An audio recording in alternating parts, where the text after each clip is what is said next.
इसकी गोलियां तो ख़त्म हो गई थी, लेकिन ये मामा के साथ में ना वैसे मारने लग गया।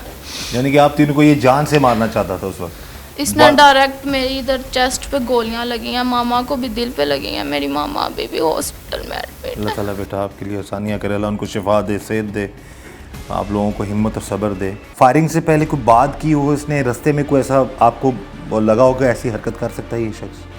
नहीं, इसने कोई भी बात नहीं की थी। अचानक ही उसने ये सारा मामला किया? कोई भी बात नहीं की, बस आके बैठा है। इसकी बहन मेरी दोस्त थी, मुझे कहता है कि बच्चे अलिशबा का पेपर किस दिन है। मैंने बस वो बताया और फिर 10 मिनट गाड़ी वैसे ही ड्राइव करता रहा। और उन 10 मिनट में हम इतना थके हुए थे, हम तीनों ही तकरीबन सो गए थे। पीछे आप और आपकी वालदा थी और फ्रंट पे नाना वो बैठे हुए थे। ये जो शख्स है जो आपकी बहन का, आपकी जो दोस्त का भाई है, ये अब ड्राइव कर रहा था और इसने फायरिंग कर दी और आप लोगों को अपनी तरफ से मार दिया था। तो बचे कैसे उस वक्त, किसने मदद की आप लोगों की? फिर ना अचानक पता नहीं क्या हुआ है, मामा ने उठे हैं, मामा ने इसका ना गला पकड़ा है और अचानक इसकी जो स्टीयरिंग का व्हील था ना, शायद संभाला नहीं गया इससे और गाड़ी जो है ना हमारी लगी है। अच्छा, चलती गाड़ी पे फायरिंग की है? मुझे चलती हुई गाड़ी पे एक हाथ से गाड़ी चला रहा था और एक हाथ से फायर मार रहा था। इस वक्त जी हमारे साथ मौजूद हैं शरकपुर में हमारे नुमाइंदा इमरान हैदर, उनसे हम बात करते हैं इस केस के हवाले से। जी इमरान, बताइएगा इस सारे वाक़े के हवाले से। जी, ये एक वाक़या है दो फैमिली के दरमियान रिलेशनशिप का। पहले जो कातिल है उसने इस फैमिली के साथ जो है अपने रिलेशनशिप कायम की है। रिलेशनशिप कायम करने के बाद इनको मुख्तलिफ़ किस्म के, जिस तरह फ्राडिये जो हैं वो सब्ज़ बाग दिखाते हैं, इनको उन्होंने पूरी तरह अपने सब्ज़ बाग दिखाए। दिखाने के बाद जब उसको पता चला कि इनके पास तो करोड़ों की प्रॉपर्टी है, तो उसने फिर इस फैमिली की जो पूरी प्रॉपर्टी है वो हथियाने का प्लान बनाया और इनको बड़े ही एक फ़िल्मी अंदाज में इनको इस्लामाबाद बुला के और इनके साथ जो है इनके मुख्तलिफ कागजात के ऊपर इनसे साइन, इनको बेहोश करके साइन करवाने के बाद जो है और फिर इस फैमिली को, एक नौजवान था, उसका ज़ाहिर बात है एक ख्वाब था मैं बाहर जाऊं, तो उसका वो ख्वाब देखते हुए इसने पूरा जो जाल बनाया।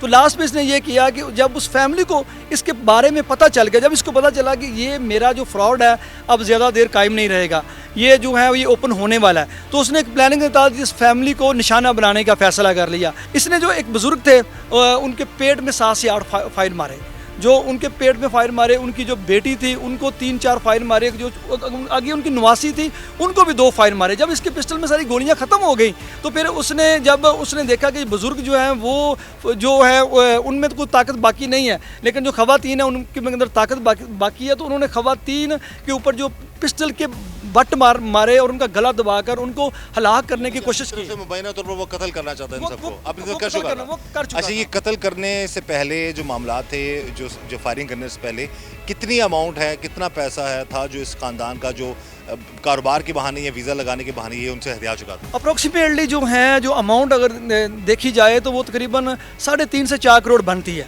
तो जो वो प्रॉपर्टी के फार्म में थी, कैश की फार्म में, वो इस फैमिली से हथिया चुका था। अब वो इस पूरी अमाउंट को डकारना चाहता था, लेकिन जो उसका प्लान जो है फिर वो बुरी तरह नाकाम हुआ और वहाँ से पुलिस ने उसको अपनी हिरासत में ले लिया। इनके नाना अबू, इनकी वालदा और इन्हें गोलियां लगी। अल्लाह ताला ने इनकी और इनकी वालदा की जान बचा ली, लेकिन इनके जो नाना अबू हैं वो जान बर ना हो सके। किस तरीके से इस फ्रॉडिये ने फ्रॉड किया और किस तरह से इनको निशाना बनाया, ये बात करते हैं। सबसे पहले बेटा, हमें बड़ा अफसोस है जो आपके साथ, पूरी फैमिली के साथ इतना बड़ा जुल्म हुआ।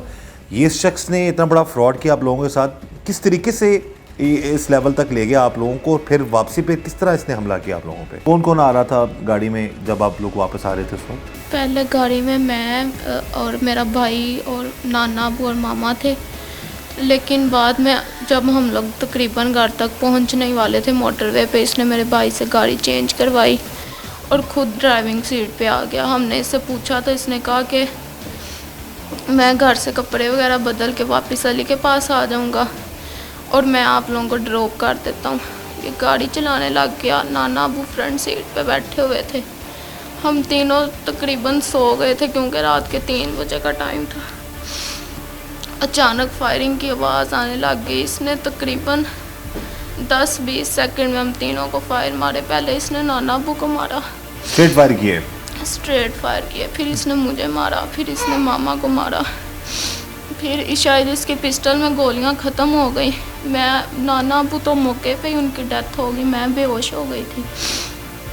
और मामा को ये ना इसकी पिस्टल ख़त्म हो गई, लेकिन मामा ने हिम्मत की, मामा उठी, इसको पकड़ा, इसने मामा के सर में पिस्टल्स वगैरह दोबारा मारी। इसकी गोलियां तो ख़त्म हो गई थी, लेकिन ये मामा के सर में ना वैसे मारने लग गया। यानी कि आप तीनों को ये जान से मारना चाहता था उस वक्त? इसने डायरेक्ट मेरी इधर चेस्ट पे गोलियां लगी हैं, मामा को भी दिल पे लगी हैं। मेरी मामा अभी भी हॉस्पिटल में एडमिट अल्लाह है। ताला बेटा आपके लिए आसानियाँ करे, अल्लाह उनको शिफा दे, सेहत दे, आप लोगों को हिम्मत और सब्र दे। फायरिंग से पहले कोई बात की हो इसने, रास्ते में कोई ऐसा आपको लगा हो कि ऐसी हरकत कर सकता है ये शख्स?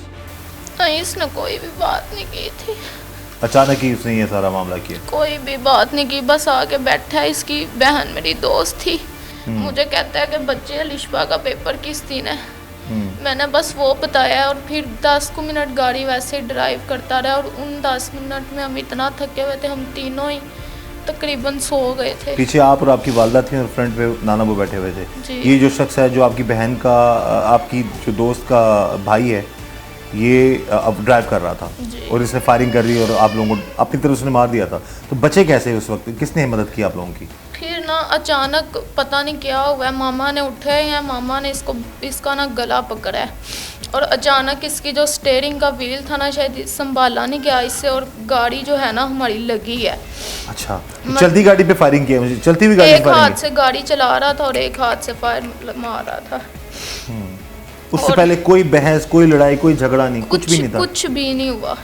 और फिर मोटरवे पुलिस आ गई है, हम्म, और इसने गाड़ी के ना दरवाजे लॉक कर दिए थे। जब गाड़ी लगी है ना, तो इसने शायद खुद अपना फ्रंट वाला दरवाज़ा खोला या खुद ही खुला है, ये बाहर निकला है। और मामा भी हिम्मत करके जो इसका था ड्राइविंग सीट वाला दरवाज़ा, वहाँ से बाहर निकले हैं। फिर मोटरवे पुलिस आई है, और फिर वो मैं एम्बुलेंस में हॉस्पिटल लेकर गई है। उस दौरान ये कोशिश कर रहा था आपकी वालदा को मारने की?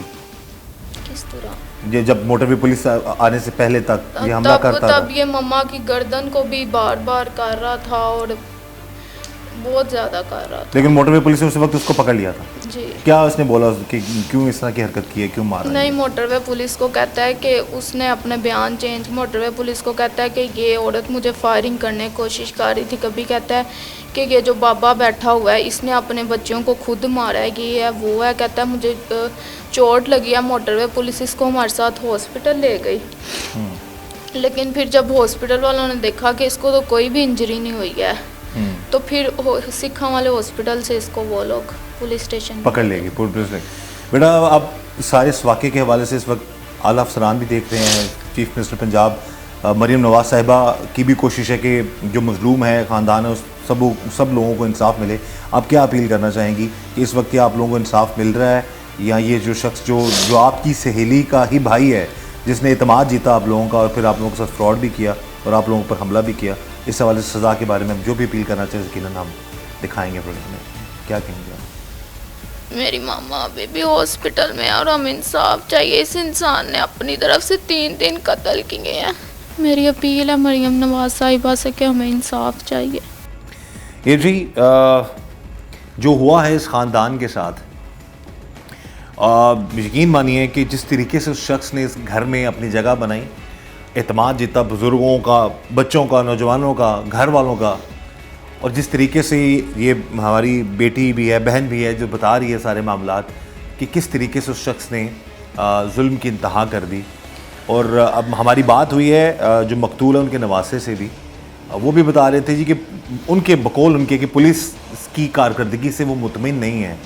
तो हम भी ये अपील करेंगे कि आला अफसरान से, आईजी पंजाब डॉक्टर उस्मान साहब से, डीपीओ शेखुपुरा उनसे कि जी इस केस की तफ्तीश मेरिट पर करें, उस शख्स की तफ्तीश हो बाकायदा तौर पर, और इस मजलूम ख़ानदान को कानून के मुताबिक इंसाफ मिले। ये बच्ची अभी भी उसी दर्द में है, इसीलिए बेचारी बोल नहीं पा रही प्रॉपर तरीके से कि इसकी वालदा जो हैं वो भी अभी हॉस्पिटलाइज्ड हैं,